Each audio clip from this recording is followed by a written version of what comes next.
Hello everyone, it's me, Self Love You, here with another video for you today. I hope you like it. We're going to be doing a lot of videos this month and really getting into some of these topics that have been on my heart for so long. And finally, I'm at a place where I can do this. Today I want to talk to you about reconnecting with the narcissist. Yes, reconnecting with the narcissist. Yes, I said it.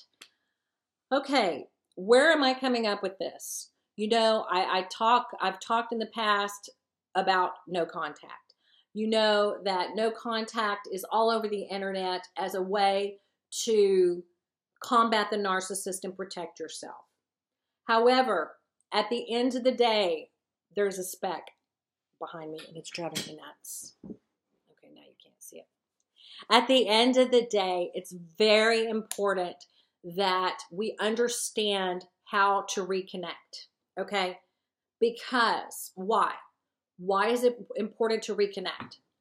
Okay, because you may have people in your family who are narcissists, but it is not healthy to detach 100% from anyone in your blood family, even if they are the most evil person in the world. It is not healthy to totally block off anyone, because if you totally block off someone in your family or anyone in life, because remember, we are all one at the end of the day. If you do that, you will end up feeling it in other areas of your life. And the way I learned about this was through Bowen family systems. And when I first heard about this concept, when I first started discovering about this concept, when I first started learning about this concept from one of the videos that I was watching at the time a year or so ago, I was really angry and I hated it, and the thought of it pissed me off. When I even thought about reconnecting with the narcissist in my life, it was absolutely horrific. But that's because I wasn't ready. I'm not saying that you today should go back and reconnect with your narcissist right where you are, because it's not necessarily time. There needs to be a time of separation so that you can grow and you can heal and you can relate with the narcissist in a healthy way that protects yourself 100%. So that when you do engage with the narcissist, who maybe is a malignant narcissist who is out to get you, you have boundaries so that they cannot get through. I am not saying you need to go and call up your ex-boyfriends or your ex-husband, but I am saying that it's important that we stay connected. Connected on our terms, not on the narcissist terms, on our terms. And stay connected once we are healed to the extent that we can tolerate and protect ourselves.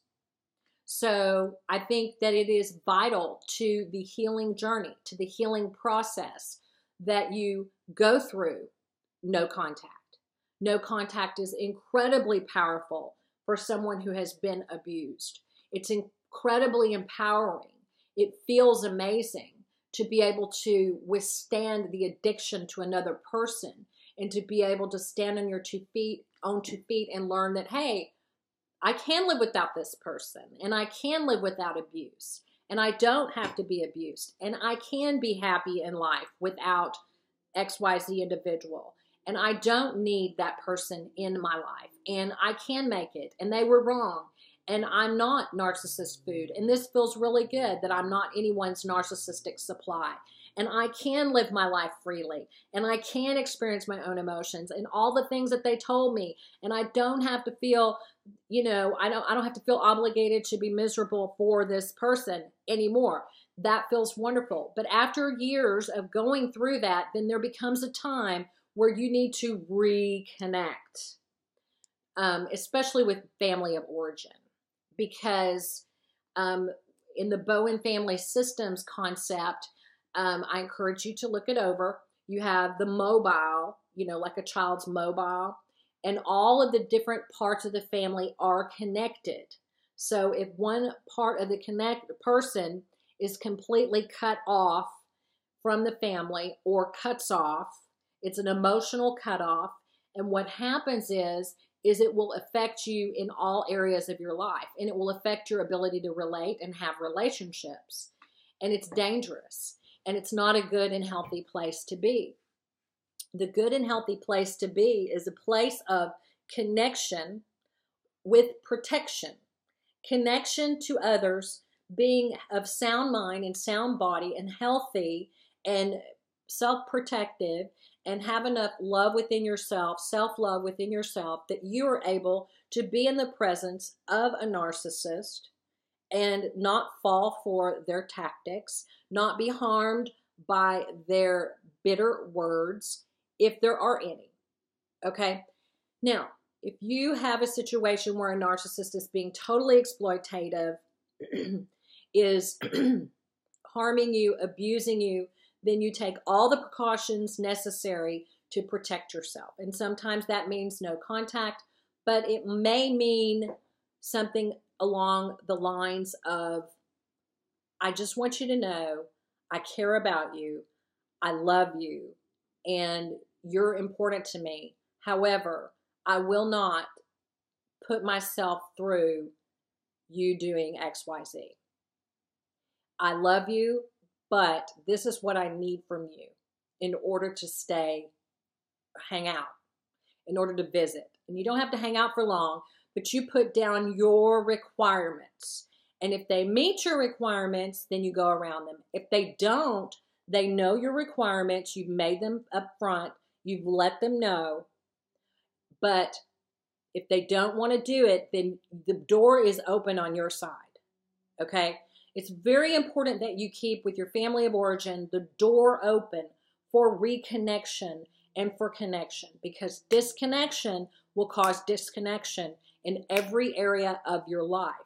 So the whole concept of no contact is vital and important, especially for babies in the growth process. If you're just learning about what narcissism is, you may not be ready for the connection level I'm talking about. But this is higher level, more advanced. Once you have done your grieving, come out of the fog, you don't have a lot of guilt, obligation, and fear, and you don't have a lot of toxic shame that you're dealing with, and you've dealt with all of that in counseling, and you've gone through therapy, and you're a grown person inside, and you have emotional intelligence, and you have the ability to sit with your feelings, and you have the ability to really sit with who you are and know who your authentic self is, and you have the ability to set boundaries and to set limits and to know when it's time to back up and to know, what's going on in relationships. You're not just clueless. You're not just a tornado of a person that doesn't understand yourself. This is when you're ready. When you understand yourself, it becomes vital to the healing process to revisit that situation. So if you have, family members, you need to be able to revisit. You need to be able to reconnect. Because a lot of us don't realize it, but when we were raised in narcissistic society, you're raised in a narcissistic family, you have traits of narcissism too, that along the healing journey, you have to heal and heal and heal. And so I can't remember the guy's name, but I love what he said. He said, once one of the person in the family heals, the water rises and the rest of the family come up to that level.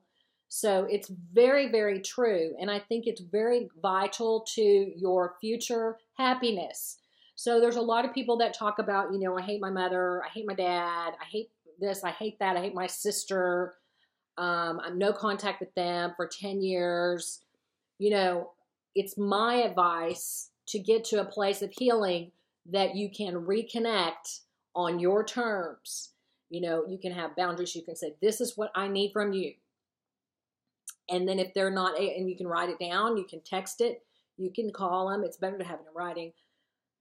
And you can say, this is what I need. And then you figure out, what do you need in order to be able to converse with this person? Because you've already dealt with your anger. You've already dealt with your guilt. You've already dealt with all the bad feelings you have towards this person, because you are a conscious person and you have allowed your higher self to come in and heal you. And so you're able to communicate your needs in a very effective manner, in a very mature manner to this person